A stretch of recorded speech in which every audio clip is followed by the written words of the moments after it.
भारतीय फजाइया दा बुज़दिलाना इकदाम, भारत वालों लाइन ऑफ कंट्रोल दी खिलाफ वर्जी।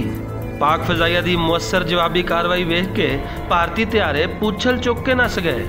बंदा पुछे जे आ ही गए सो ते लस्सी पानी पी के जाना सी।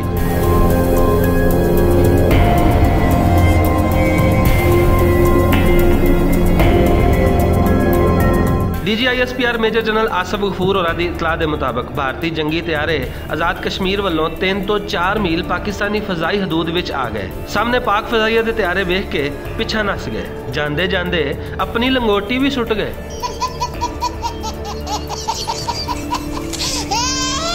इस छून छपाके विच किसी भी किस्म के इंफ्रास्ट्रक्चर या जानी और माली नुकसान की कोई इतला नहीं मिली। पाक फजाइया के जेट त्यारियां की बरवक्त कार्रवाई ने भारतीय त्यारियां दियां दौड़ां लवा दित्तियां। सर्जिकल स्ट्राइक के सियासी ड्रामे तो लैके सर्जिकल स्ट्राइक तक आने वाले भारतीय पहली बार पाकिस्तानी फजाई हदूद विच वड़े सन ते जिन्नी तेजी नाल आए सन उहदे नालों डबल स्पीड नाल वापस दौड़ गए। इस सारी सूरत हाल दे उत्ते बंदा यही आख सकदा है कि दुर फिटे मुंह।